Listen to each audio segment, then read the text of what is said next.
Good afternoon for this timely webinar on sustainability standards. Let me welcome you all. We had a lot of interest for this webinar. Sorry for the music, which was a bit incorrect during the trailer, but we will correct it and next time. Anyway, the music was probably not so sustainable, but we hope the webinar will be. We have 4 excellent speakers. And we very happy, let's say, that we have Jean-Paul Servet, who was asked by the International Accounting Standards Board to chair a group on this. He can explain this in a moment. We have Patrice de Cambourg, who's the chair of a dedicated task force within EFRAG, who's also working on, I think, the European leg of these international sustainability standards. He will also explain it in a moment.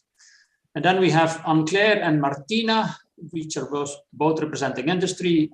Claire is working for BNP Paribas and is basically for the bank group as a whole, trying to deal with the implementation of sustainability standards. And Martina is working for a private bank, which is trying to adapt these standards in its dealings with clients, private clients as clients of the bank. We should have a bit more than an hour. I think this is an extremely interesting panel. So normally we are foreseen to be 1 hour. If we run a bit over time, I hope, let's say, it shouldn't be a problem, because I think there may be many questions and answers. I would invite you to raise your questions and answers in the Q&A box. You can also use the chat box if you want to refer to something, but please use the Q&A box.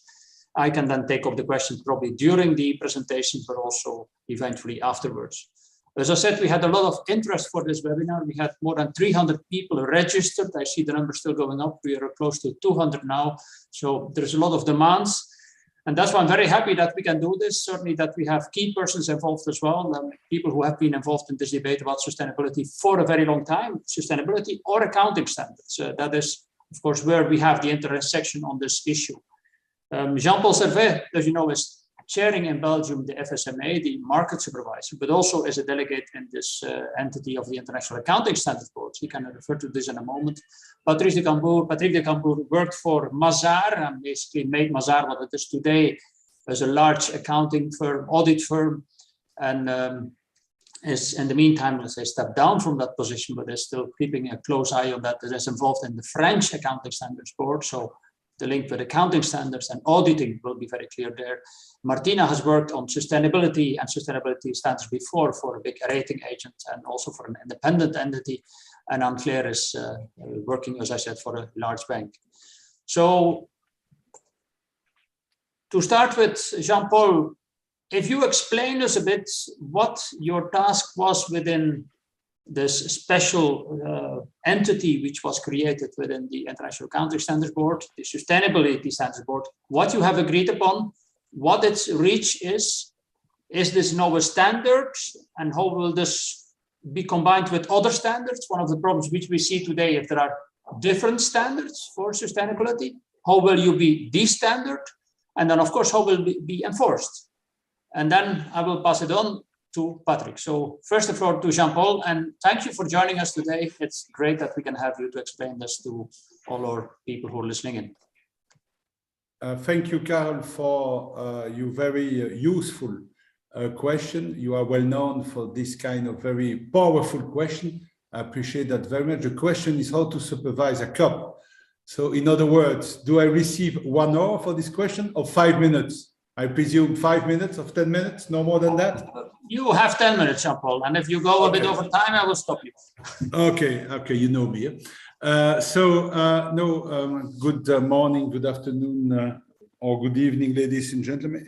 It's my pleasure to be there because I think that this year, it's an important year, I would say, at all levels. Everybody is supportive of the idea to have a comprehensive journey about all the financial aspects relating to climate change.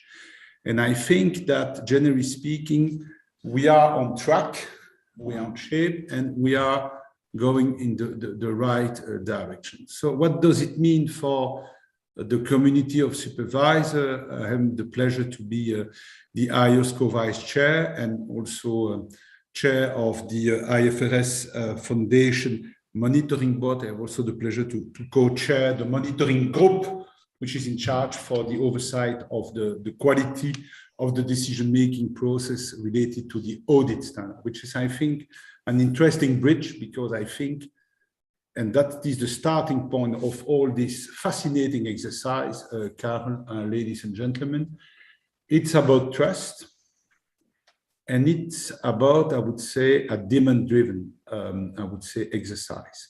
Most of the time, people like me and like Patrick, I don't speak on behalf of Patrick, let us be clear, but regulators, standard setters, supervisor, are requested to be intelligent, clever, especially in the framework of the lessons to be learned from a crisis.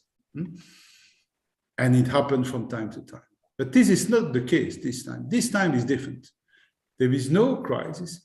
There is an impressive demand from investors in order to be able to have more choice between information, product related to a sustainable finance experience. And this demand-driven challenge is for me rather unique. I have the pleasure to be on board for many years. And frankly speaking, that's the first time in my professional life that the starting point are, in fact, Karel, maybe 200 people on board. It means you as a community of investors, not only sophisticated investors, not only institutional investor, but frankly speaking, John and Mary industry. And I see that also in Belgium, which is a country well known for the appetite for a mixed blend of financial products, UCITS, and so on. I feel, I would say, the demand for that. So when you have to tackle the exercise, it means at the starting point that the investor needs. It means materiality. It means also how to avoid an alphabet sauce. Let us be clear. All kinds of investors are not interested in having a competition between different layers of regulation. And that's the reason why I am the first one to say, also as a member of the board of ESMA and EOPA and ESRB, even if I don't speak on behalf of this institution, we have to avoid any kind of competition between us. What people are expecting, it's a global baseline. Okay. That's the objective. Of course, we perfectly know that the scope, the speed won't be in a first stage the same between different continents. We know that Europe is a pioneer. We know that there is a consensus between 27 member states, between the three co-legislators, Commission, Parliament, and ECOFIN Council, which doesn't happen frequently, as you know. So there is a strong consensus. We know that the scope in Europe will be very broad, maybe less the case in Northern countries. For this, we need to take on board, I would say, all the people interested in this aspect. And frankly speaking, Karel, I don't see any kind of competition between the ambitious plan proposed by the European Commission and what happens at worldwide. As you stress, I have the pleasure to be the chair of the monitoring board, just for the sake of information of everybody. The architecture relating to the standard setting at international level, the well-known former EIS, now IFRS standards, it means 3 tiers. Monitoring board, I have placed the chair. It means a very different kind of regulators, plus the Basel Committee, plus the European Commission, and other regulators. We perform an oversight on the IFRS Foundation, chaired by Erkki Liikanen, the well-known former European Commission and governor of the Central Bank of Finland and Minister of Finance. And then the IFRS Foundation, I would say, also issue work plan presented by the 2 ISSB under the umbrella of the IFRS Foundation, the well-known ISSB chaired by Andreas Berkov, and the new ISSB chaired by Emmanuel Faber with a co-chair Sue Lloyd, a private advisor Janine Guillot, and of course we approved the appointment of all these people. I think it's important to stress that, because I think, Karel, that, and it's not a critic, it's an evidence, I am not sure that everybody knows what it means, the decision-making process at international level. When we speak about the standard setting process at international level, it's not only about the quality of the work produced by the member of the ISSB board, of the ISSB board. Excellent people, accountant, or with other profile. We are also discussing about, I would say, the quality of all the structure with 3 areas. And that's the reason why, I would say, it was decided at EU level exactly 20 years ago to endorse the IFRS standards, because at this time, the European Commission, the ECOFIN Council at this time, the European Parliament was less involved, were well aware that there was a capacity from the community of the regulator, but also the European Commission, to challenge some key issue relating to the work plan, the quality of some standards. And that's very important to stress, because it's not a private body exercise. Of course, the IFRS Foundation is a private, but all the structure, I would say, is important. And that was the price to pay in order to accept the use of the fully fledged set of accounting standards 20 years ago.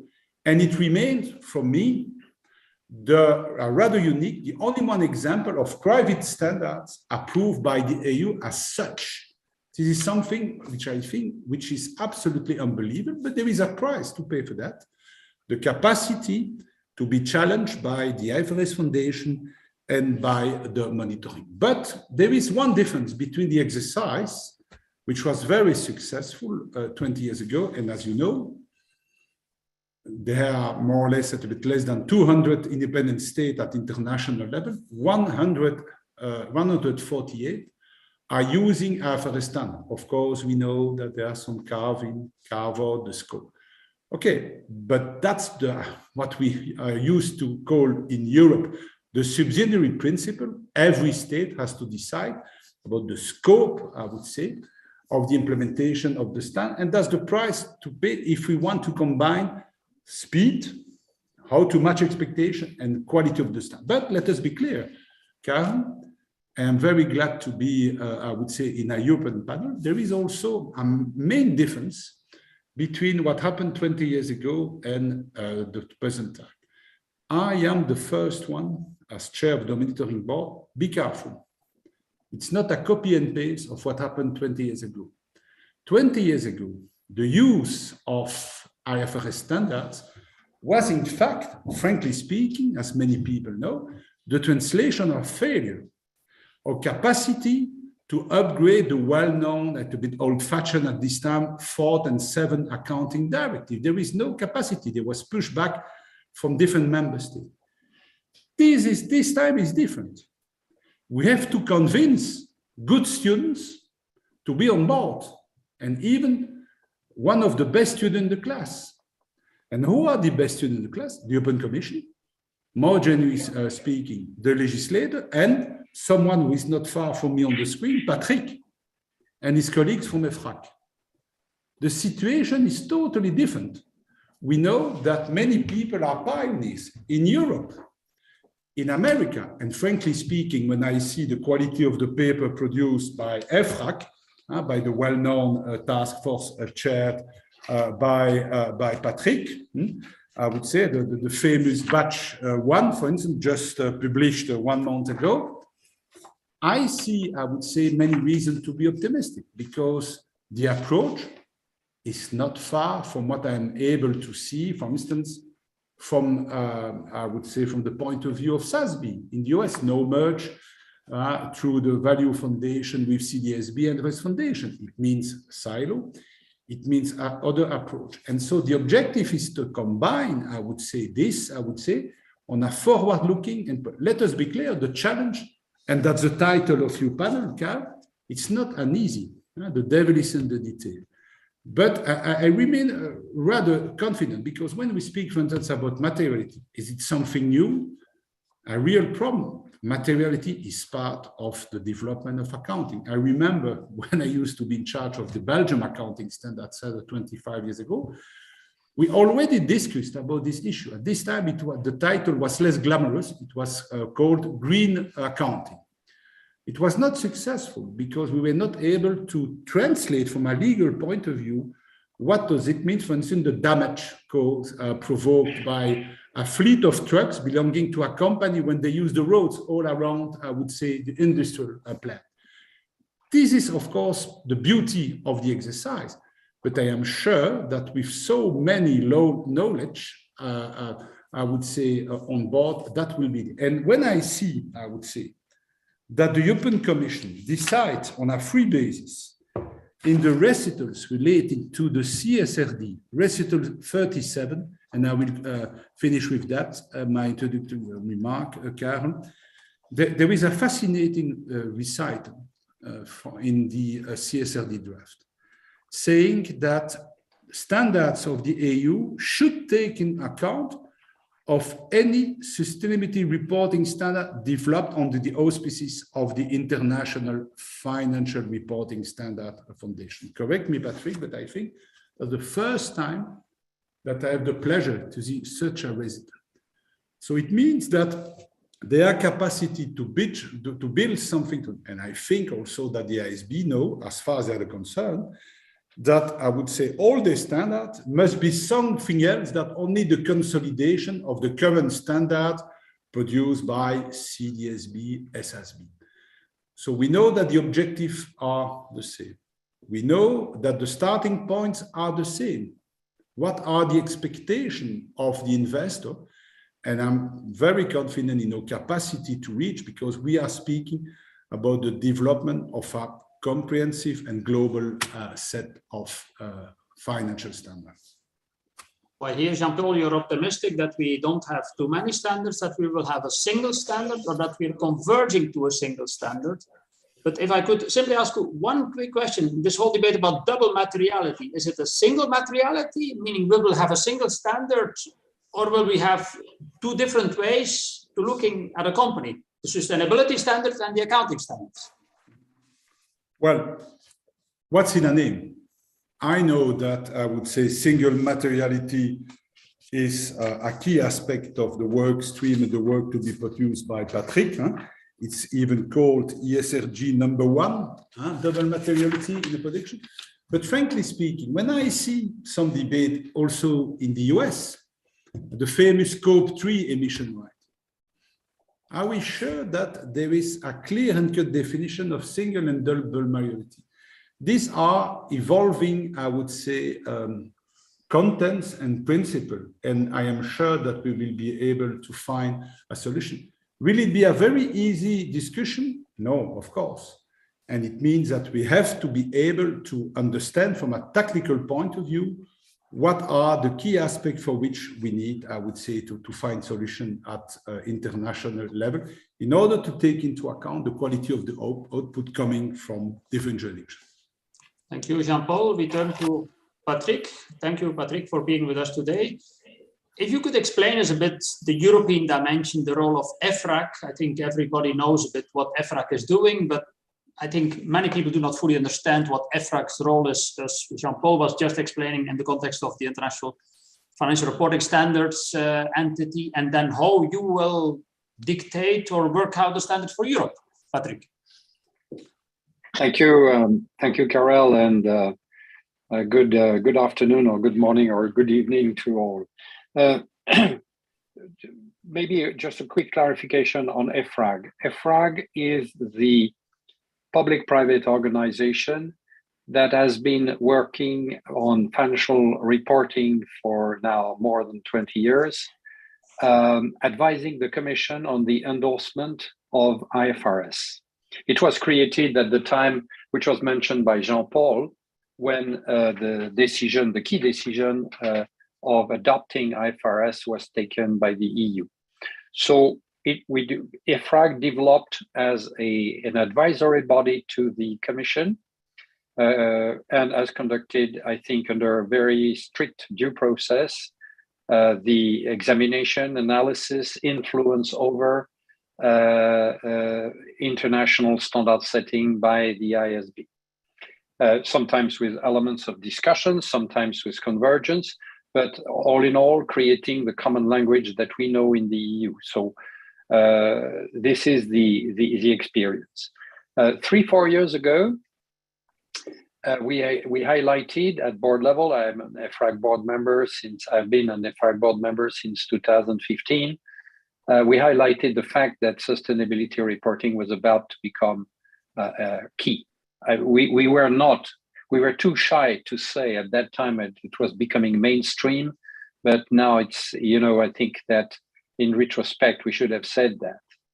And so EFRAG built a lab which analyzed a little bit the parameters of sustainability reporting, etc. And since 2020, following with the new commission on board and following the initiative launched by Executive Vice President Dombrovskis, EFRAG has been tasked to conduct preparatory work and now elaboration of standards in project mode to start with, and to reform its governance. So EFRAG at the moment is establishing a second pillar, duplicating the organization that has been put in place for financial reporting, but with a different mission, because advising on endorsement is different from elaborating. And this second pillar is about to be put in place now. It will be operational in March and April with the board and the technical expert group, the adoption of the due process, etc. All of this is under construction and about to be finalized. So the task force, which I share, has been conducting preparatory work and pre-elaboration of standards that will be handed over to the governing bodies next month and in April.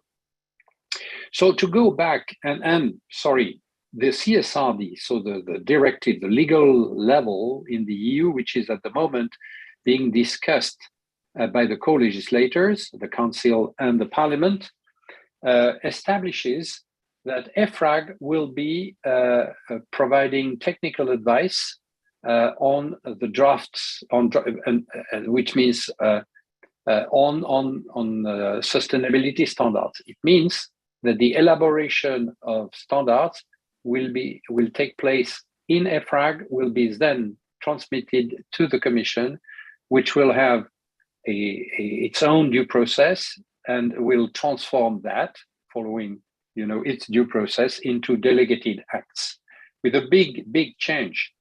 Under the previous regulation, we were under guidelines, so non-binding documents. Now we are complementing the framework, the legal framework, by a set of robust standards, which was explained by Executive Vice President Dombrovskis in January 2020.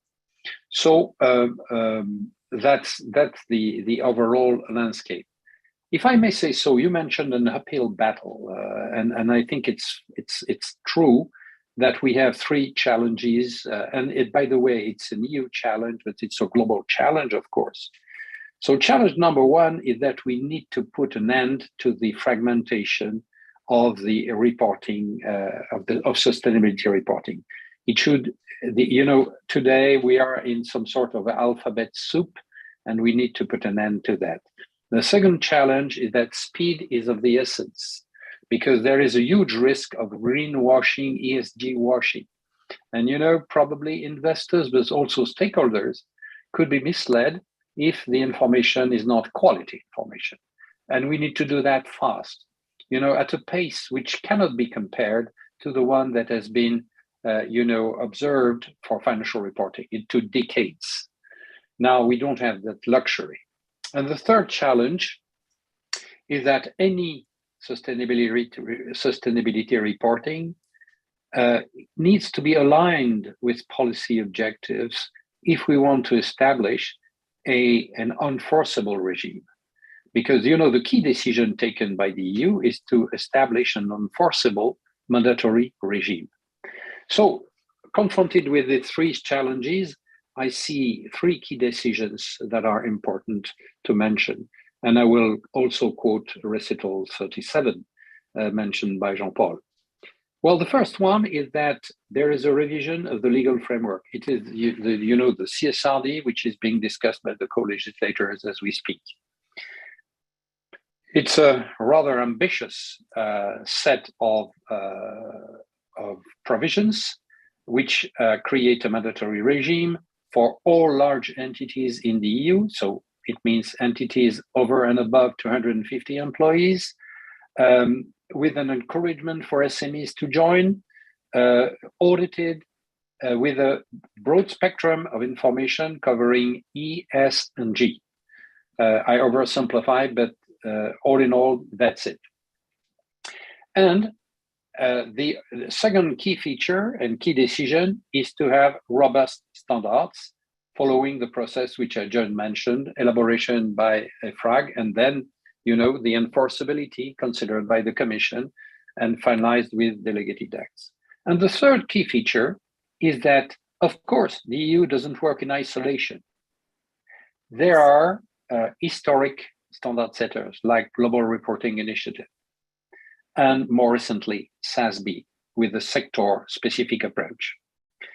SASB is consolidating into the Value Reporting Foundation, which is itself consolidating into the IFRS Foundation. So, you know, it's absolutely obvious that we need to work in close cooperation to promote compatibility. Full convergence might be a little difficult because the EU is not the only counterpart, and there are many other jurisdictions that are asking themselves how they will move forward, and not the least would be, of course, the US. So we clearly established from the very beginning, following Recital 37, that we wanted to be fully open. We have a statement of cooperation with GRI. We have an open line of communication with the IFRS Foundation and the TRWG and now the ISSB. We've met probably 10 times. And our goal is to build on what exists or what will be built and contribute to global progress. Because it means for us, you know, something that, but you know, we are not alone. So the mandatory regime established by the EU, for me, is a key stepping stone for progress at global level. Maybe it will be quicker, maybe it will be broader, but it is mandatory, and therefore for me it's a good signal to all other jurisdictions to consider the matter seriously and to contribute and build on to build on and contribute to the global progress led by other initiatives, IFRS Foundation, and also GRI. Patrick, if I can ask you a question right away on what you're saying. International accounting standards were only obligatory for listed corporations. Sustainability standards will be obligatory for a larger group, and they will not be the same as they are at international level. So Europe will have its own standard, and they may be comparable to other standards, but not necessarily. So these are the two big differences with international accounting standards. Well, on the first one, you're quite right.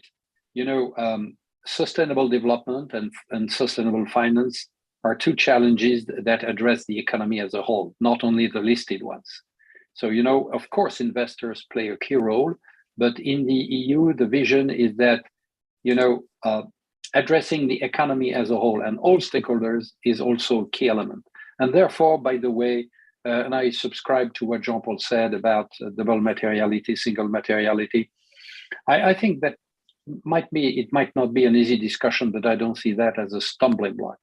You know, what I see is that, I see that what is being done at international level is a starting point on a number of topics. It's called either building blocks or baseline, which I think is fine. I hope that when the ISSB standards are developed further, they consider what is being done in the EU. And, you know, I don't see investor focus as established today by the ISSB as an obstacle. I see it as something that we also have to take on board, because, you know, it would be absolutely stupid to have, you know, an EU system that would ignore investors. investors are key stakeholders. Now, are they the only stakeholders? No, that's the EU vision. So, you know, I don't see why we wouldn't be compatible by, having an investor focus at international level and a broader stakeholder focus at EU level, which would include, which is including the investor focus. And so that's in terms of focus, double materiality, if you wish, and stakeholder engagement. But you also have, the rhythm in terms of coverage. At the moment, there is a feeling that at international, climate first seems to be the key trend. And when we subscribe, we produced a working paper, a draft prototype, prototype also, in September, and we revised it and complemented it, last month as in batch 1, as Jean-Paul mentioned. So that's moving forward. But we think that there are other environmental matters. The social matters have to be covered too, and governance too. So what will be delivered to the Commission by EFRAG will be probably between, we don't know yet for sure, but between 15 and 17 big subtopics covered in a first set by a first depth of coverage in terms of disclosures. Thank you, Patrick. I move to Anne-Claire, because she is a member of the same advisory board with an EFRAG as the one Patrick is a chair of. So Anne-Claire, you're working for a large bank, one of the largest bank, if not the largest bank in the Eurozone or in the EU. I mean, if you first reflect probably on what EFRAG is doing, but then looking at it from what you need to do to have more disclosure about what you're doing as a bank. And are these standards useful? And will it be more comprehensive and more, burdensome for you to comply with this than what we have until today? Hi, Carol. Thank you very much for raising this point, because actually I think I am typically the one for the group who is dealing with this double responsibility. And I have to say that we strongly support, and we are very optimistic also regarding the work that is being done at European level, of course, but also at the international level. And this is a key starting point for a bank like us to answer what were mentioned minutes ago, to answer to our counterpart, our stakeholder expectation. So we have many stakeholders, and they don't have all the same expectation. We have to answer to the regulator and the European Green Deal expectation. We have to be able to reorient, to select products that are sustainable and that will serve the European Commission objective. We have civil society, NGO, we have clients' expectation, and clearly they have expectation on the impact, on the commitment a large group like us has taken, like the net zero banking alignment, to mention one. So this is also something we have to deal to. And of course, we have a strong expectation by our investors related to the capacity, the financial exposure we are dealing with, and the impact on all this sustainable linked risk on our risk position and finally on the value enterprise of the group. So this is really what we are dealing with today.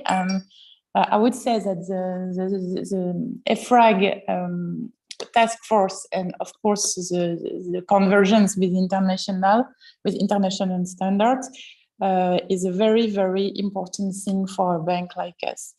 And once we've said that, we have also to admit that we are not yet there.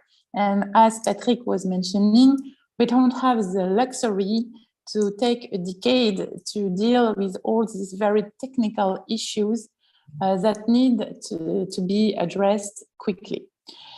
So we are in this position that we are strongly, we have a strong expectation from these initiatives, and they are the following. First of all, we are strongly supporting the alignment, not only the international convergence, but also the European alignment of standards and calendars.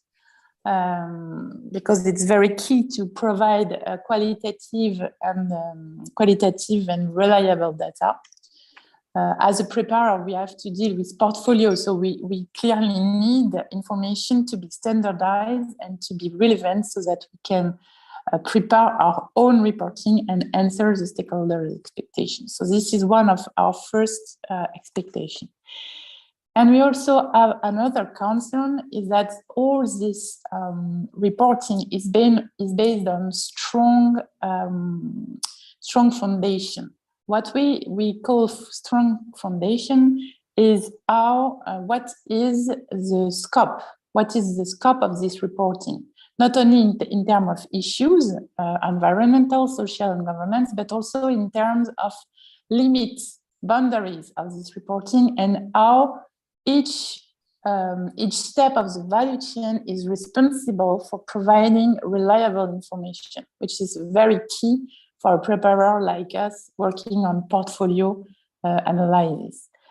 So this is one of our main concerns. And the second one is, of course, we are pretty sure that this is going in the good direction, at least from what we can read in the CSRD draft. The regulator are our main partner to create this virtuous cycle in which corporates and financial institution needs are covered, because it's really a demand-oriented standards, but also grants to the users a minimum level of quality with a minimum level of assurance. And this is very, very important from our point of view, because we will have this virtuous cycle in which we can all rely on the same methodology that has been audited, standardized, and this is actually the key success factor for the financial reporting. And I would say that we are very optimistic. We also have the concern we have related to the time frame in which everything is occurring, is that probably we need to keep in mind that we clearly have to have this alignment of the standard with the needs of corporates and financial institutions. We have to keep in mind the costs and benefits of all this, as you mentioned, burdensome reporting. It's not a burdensome reporting, but it must not become a burdensome reporting. And that not only for being able to cope with the cost, with the increase of cost of the reporting. This is not the main argument to have this cost and benefit approach. It's also to prevent the society from diluting information and from, in a way, enabling greenwashing or ESG working. And this is something on which we are very, very cautious, because diluting information with too many information, with too many standardization, not finding the good balance between standardization and flexibility for entity-specific material information is very key to avoid information dilution, given the short time we are given to develop these standards. So this is pretty much what we are working for at the group, and of course with a great support to this initiative. Okay, thank you, Anne-Claire. We move to Martina. Martina has been in this sector, but only recently working for a bank. Before, she was more for working, I think, for data providers. But Martina is working for a private bank, which is in that capacity selling products which are often seen to be green, but not necessarily green. And if I refer to a number I saw in the newspaper yesterday, Jean-Paul will have seen it as well, that apparently in Belgium, I think half or even 2/3 of the investment funds are already green. I could hardly believe that. Martina, how do you do how you deal with this in a private bank to sell products which are effectively green? Are you also facing an uphill battle? Thank you, Carol, and very interesting perspectives. I mean, my role is much more on the investment management side, but of course, Auto BHF is also a banking group corporation.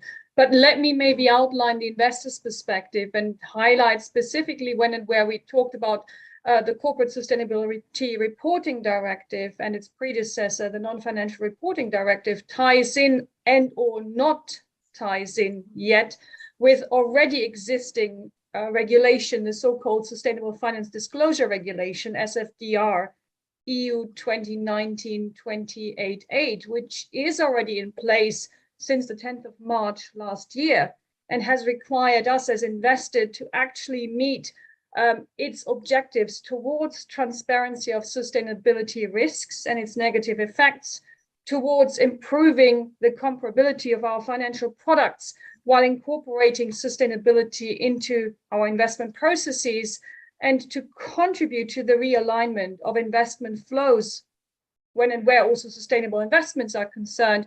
And last but not least, to help supporting the ambitions. Again, there have been also on ESMA's 2022 to 24 Sustainable Finance Roadmap, when and where greenwashing is concerned. And I could say we very much are in line with these ambitions. We very much are undertaking the efforts to meet disclosure requirements. We have built our classification systems around the so-called Articles 6, 8, and 9 to provide information on ultimately sustainability risks and now principal adverse impacts. And we are well on track to ultimately disclose entity level, product level information, not only in our pre-contractual information, which has happened and on the websites, and ultimately to then lead on in towards periodic reporting on ESG in line with SFDR and the regulatory technical standards, taking into account these sort of principal adverse impacts that I've outlined.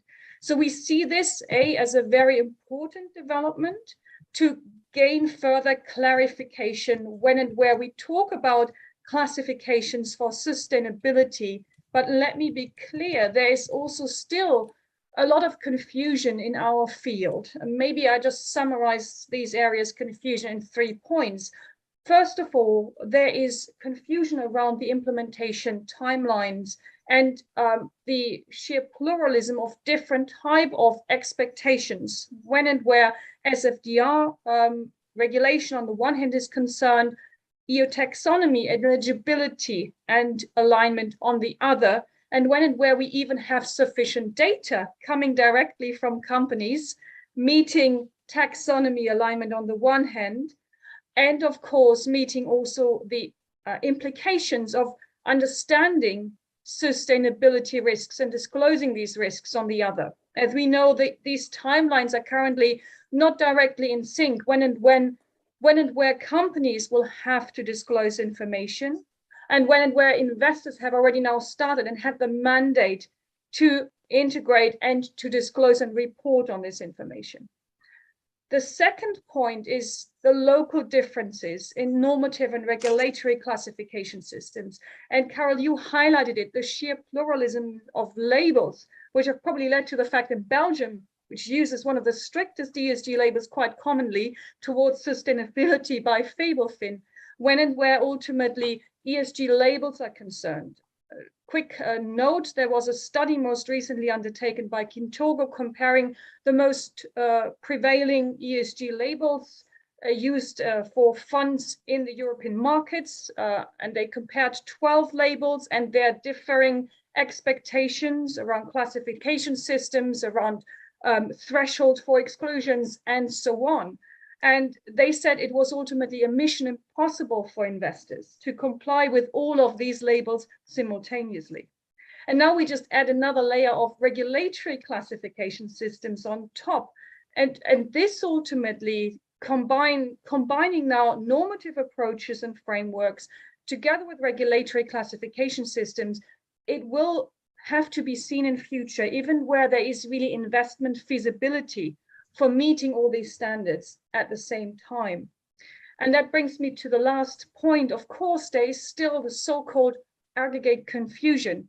We have heard just about the alphabet of ESG. I would like to add on, there is the aggregate confusion around ESG data and divergencies and the disclosure challenges around the ESG data information divergence. Hence, the call from multiple regulators and again from ESMA most recently to actually provide more transparency and insights into ESG information gathering, aggregation, and analyses. But I think combined, these three challenges still leave a very complex landscape, and it will have to be seen if and where we are impacting investment feasibility with these layers of complexity, which again, in turn, and I want to make that clear once again, are very much necessary in order to build a more harmonized and standardized landscape. But the more we can now really simplify and unify, the more we will also guarantee that we are encouraging investment feasibility. Thank you, Martina. That was extremely clear, but also you underlined the complexity of the entire process. We've already received quite some questions. I mean, if people are listening in, please, you can raise further questions, but there are certainly already questions which reflect the debate we had. The question for Jean-Paul, I don't know whether he read the question, but there was first, a very fundamental question, which Jean-Paul, I think, could speak for hours about. Let's say, is this an issue for standard setters, or do we need to have more accountability? Of course, we know this debate in a European context from as long as the international accounting standards exist, but probably for sustainability standards, it is even more important than for simple accounting standards. Anyway, there will be an entire debate about this, but then there is also the question which Martina and Anne-Claire mentioned, is this whole issue about data and data management and the relationship to digital transformation. What can companies scope to store all these data? And I heard from Fabrice, who was working in the firm where Patrick worked before last week, that there is now an extremely important push from big firms to try to get hold of this market and to control it. Just because there is such demand for data and for consistent data, but nobody has it. And of course, if you're the first in this domain, you're of course the winner. Probably first to Jean-Paul about the control on the data setters. You're on mute, Jean-Paul. Thank you for the two fascinating questions, and really speaking fascinating question. First of all, do we need the accountant, and do we have to accept that it can be a private job? That's, I would say, fascinating, but also classical aspect. Of course, we need the expertise. Let us be clear. Without a strong knowledge, there is no capacity, I would say, to match the expectation, especially in this new environment. There is a lot of things to be done, I would say. We need to go further in the detail, okay? Even if we must admit that, I would say, the landscape in Europe is a very broad one. It will require from all kinds of financial actors, listed company, insurance company, banking, brokers, asset managers, even very small brokers on their payroll, for instance, 5 people, they will have to manage. So that's the reason why in Belgium, I decided to release the checklist. Even if we don't like, I would say, this kind of tick in the box, that's something which is very important, because I have to tell every day in Belgium to all CEO I have to supervise, be ready.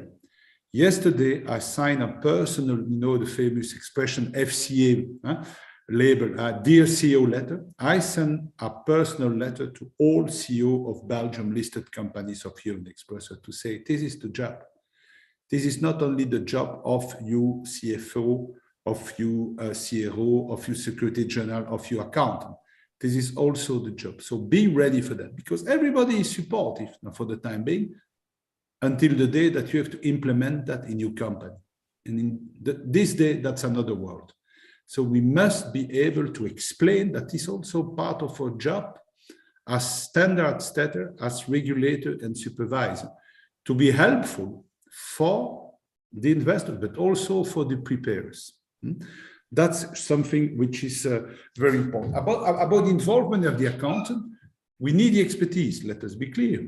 When you see who serve in the task force of Patrick, correct me, 35 person, 39, 35, I don't remember. They've all a lot of experience. That's the same at the level of ISSB and ISSB. We need the expertise, but there must be somewhere a public endorsement. Let us be clear. Why was the implementation of IFRS standard in Europe, I would say, successful? Because it was a binding requirement for a bit more than 7,000 listed companies in the EU. That's it, with additional possibility for non-listed and with a link, if possible, which is not the case in the majority of the EU, for the non-consolidated account. The same, I would say, at international level. And from this point of view, I think that IOSCO can serve as the bridge for the implementation of global standards for sustainability reporting across its large membership. We are a true global membership. We represent the supervisory world, supervising 95% of the total financial sector all around the world. Let us be clear. That's very important also. And the fact that IOSCO decide to endorse the IFRS standards 20 years ago was, for me, the game changer. Let us be clear. There was a world before and after the announcement, exactly 20 years ago. Okay, IOSCO will endorse. Does it mean that after that, I would say, everything will be easy? Not at all. We know that in some jurisdiction, without a regional layer like in Europe, of course, it will be a decision to be taken by every state on a voluntary basis. And we will have to work with that. Let us be clear, when I see that in 20 years' time, IFRS standards are now applied in 148, this is something which was not expected. Of course, we can have discussion about the US, but in the meantime, I would say there is a very impressive use of standards. Second question, I would say, it's about Asians and about the supervision of, I would say, rating agency, and about what I am used to calling, like many auditors or former auditors, I would say the Asians. Just one, I would say, comment between brackets. When we discussed for the first time, I would say, the sustainable finance at the board of IOSCO, I think that I may tell that it's a public, I would say it's a public secret. Some of my colleagues thought that IOSCO had to manage everything. I had the impression at this time that my name was no more John Paul, but John Baptist, waiting in a desert for Jesus Christ. I felt a little bit alone. And I said, no, that's not the job of IOSCO. For this is the IFRS Foundation. At this time, I think that it's rather honest to say there were some reluctance also inside the IFRS Foundation to take the lead, because there was a problem of knowledge. And I think that it was, I would say, a wise comment to say at this time, okay, we need to build more expertise. And that's also the reason why we have to combine the efforts with CDSB, Value Foundation, and to have, I would say, the capacity to liaise with EFRAG, the European Commission, and also the Bloomberg Task Force, and the GRI. And so I think that the fact that at the end of the day, my colleagues were able to listen to me, to say, okay, we need to, I would say, to choose or to consider that the ISSB, if I know call the ISSB, or at least the IFRS Foundation ecosystem could provide a globally consistent and comparable sustainable reporting baseline, and it's important. But I was also saying, and I was not the only one, Robert Roffel, my colleague from France, was telling the same, be careful for greenwashing. Does it mean that we were very popular? Not at all. It was even, if I may say, a crime to come also with a negative part of the agenda. Okay, we support, I would say, we are the first one to support this ambitious, but be aware of the risk relating to greenwashing. And that's why I'm used to repeat at my colleague at ESMA board to say, okay, if we are not able to manage the greenwashing, for instance, we need a definition of greenwashing at European level. It doesn't exist. It doesn't exist for the time. Quite surprising.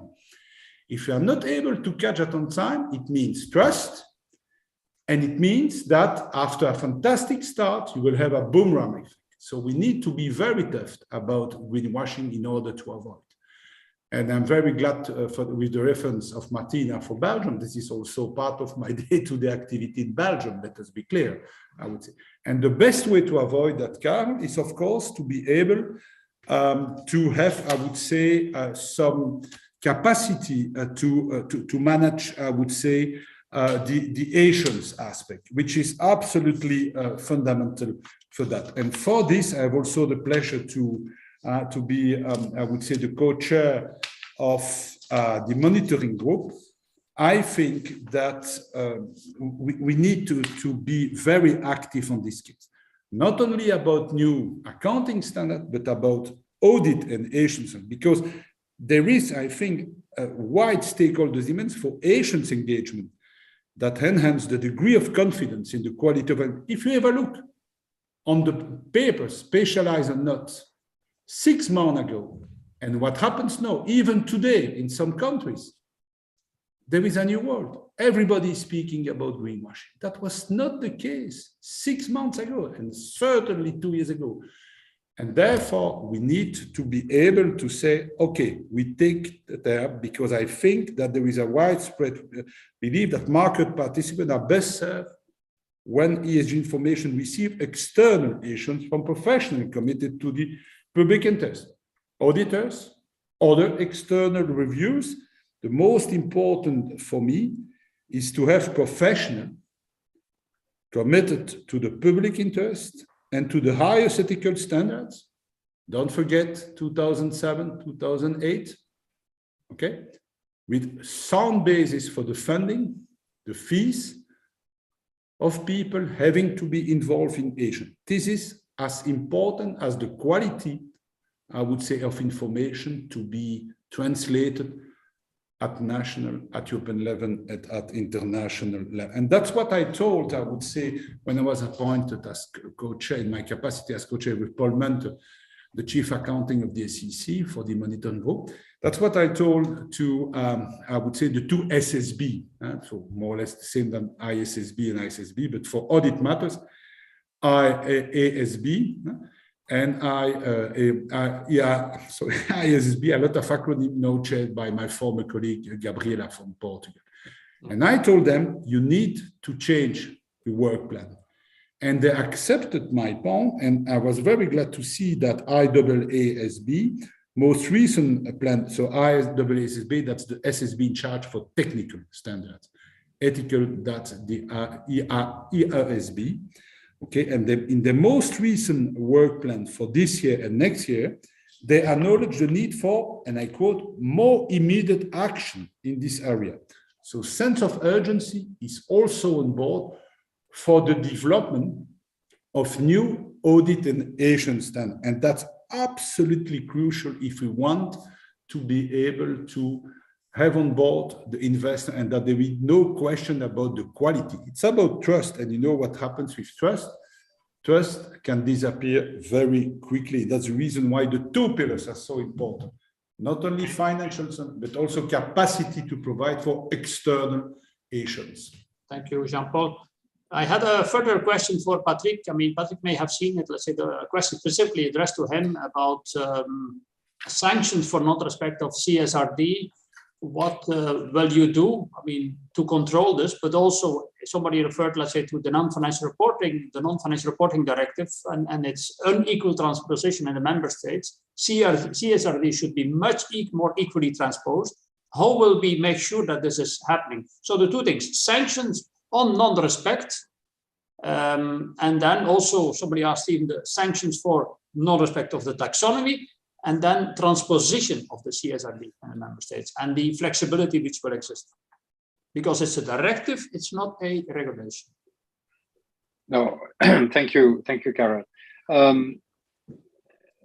As regards transposition, I think that the directive that is contemplated and discussed by the co-legislators as we speak is a text that does not allow to go below what is it's already ambitious. So, you know, the only option that the member states would have would be to go deeper or to add.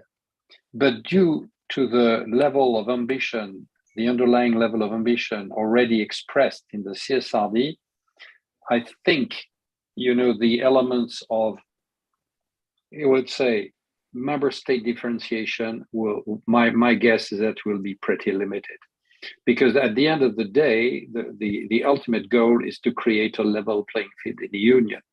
It's already, you know, difficult. It will be difficult to organize, you know, a level playing field at global level. It might take time, and we will contribute as much as we can to that happening. But in the EU, if we can simplify, the key point being that it addresses 50,000 businesses, you know, so it's a huge, it's more than 50% of the European GDP that will be in mind. So transposition, in my view, shouldn't bring many differences. Remember, under the NFRD, that was one of the issues. There were more ambitious member states. There was only 3 countries opted in favor of auditing, etc. So, you know, all of this triggers for me a comment on quality. I think that the goal is to make sure that sustainability reporting is becoming, you know, a second pillar on an equal footing of corporate reporting aside financial reporting. It's very clear. I tend to say sometimes that corporate reporting will be moving on 2 legs: standardized sustainability reporting and standardized financial reporting. Of course, under the coordination of the brain, i.e. the governance, which expresses its views in the management report, you know, and which integrates the various value creation factors that are reflected on the one side by the financial reporting and on the other side by the sustainability reporting. So in order, you know, you cannot succeed, you know, in such an endeavor with only one magical silver bullet. You need standards. You need to make sure that data is prepared as close as possible to the source, so i.e. by preparers themselves, like financial information, which is the big issue today. You know, everything is collected via questionnaires which are not controlled. There are many questionnaires, many angles, and then it's, you know, aggregated one way or the other. And, you know, we do not have a stable platform in terms of data. So the second point is this one.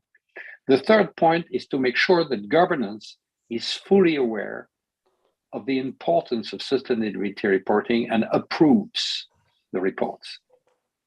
And the fourth is, of course, the role of the auditor. Assurance.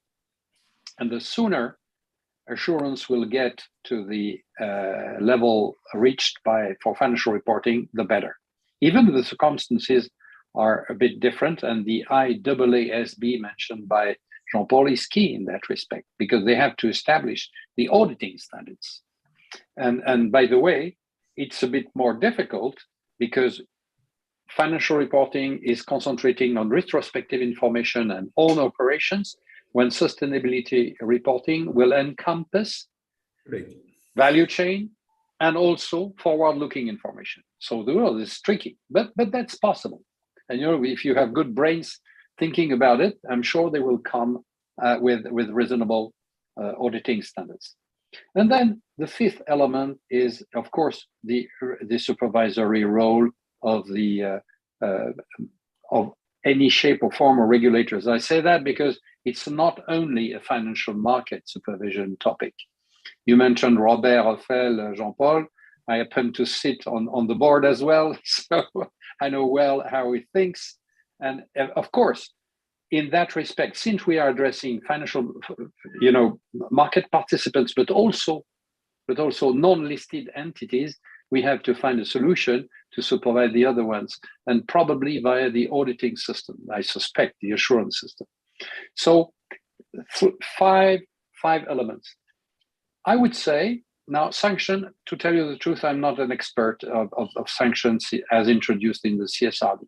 I think that probably member states have an element of leeway there. For me, I can tell you something.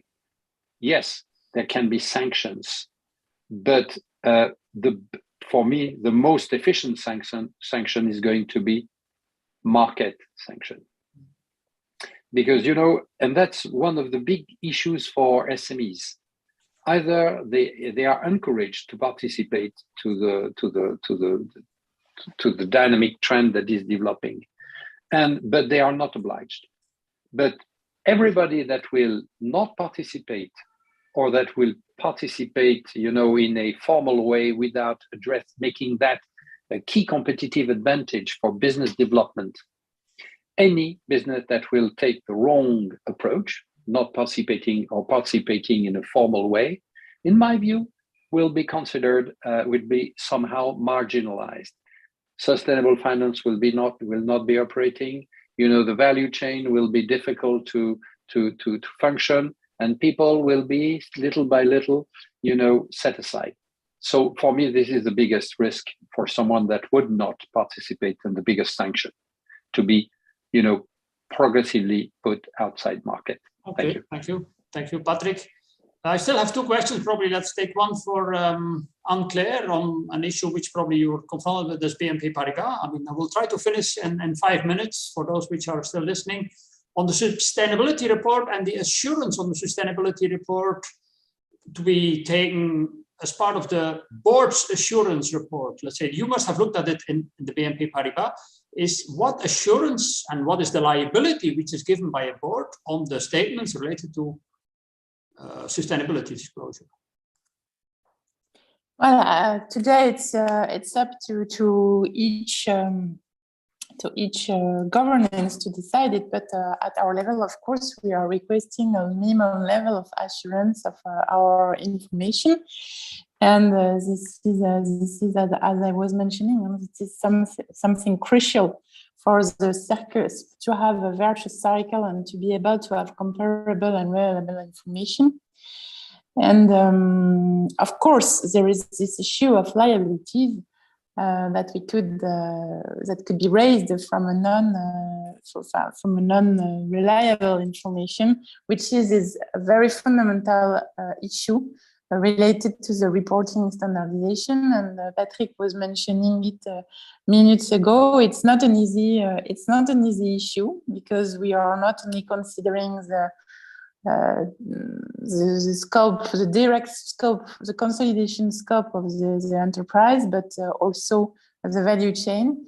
And you are not only talking about what is happening in last year, but what will happen not only in 2 or 3 years, which is actually our regular horizon for planification, but what is going to happen in the next 10, 20, 30 years.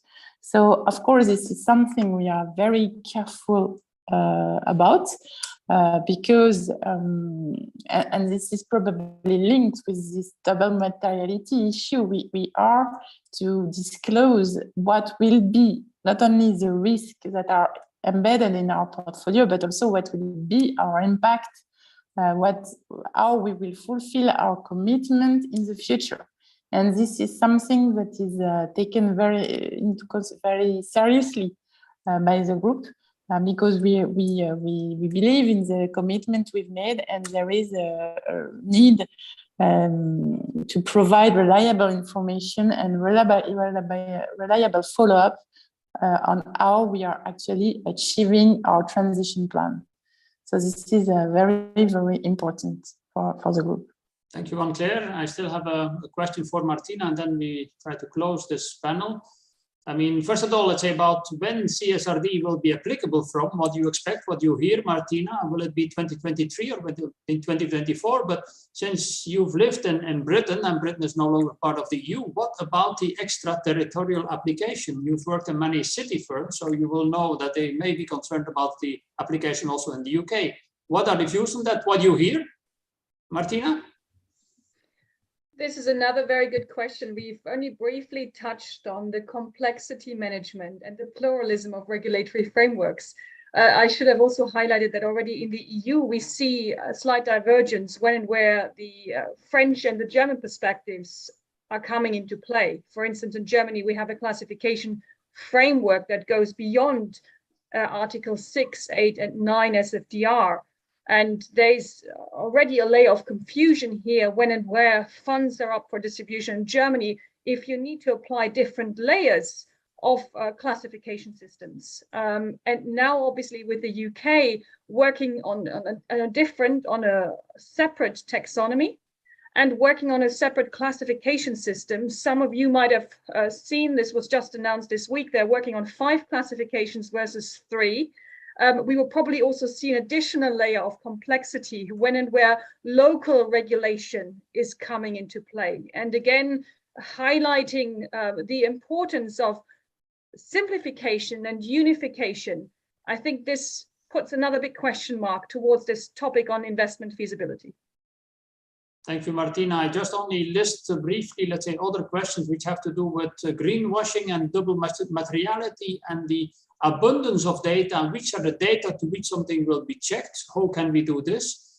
And another question about, which committees and boards will address these matters of sustainability reporting? Will it be the audit committee? Will there be another committee which will be looking at this? So plenty of questions. I think we have gone well over our time, but this was a fascinating panel. I would like to thank Jean-Paul, Patrick, Anne-Claire, and Martina. I would also like to add that CEPS and ECBI, the entities which are organizing this panel, will be drafting a kind of a summary, but probably a bit more than a summary about this debate. We will circulate it to all of you in about 10 days, and we'll certainly have to continue our work on this because there was so much interest. We had at some stage almost 200 participants, so there's a lot of interest in this matter. There's a lot of need for helping to understand what is being done at EU level, and I think, let's say, this was probably only the beginning.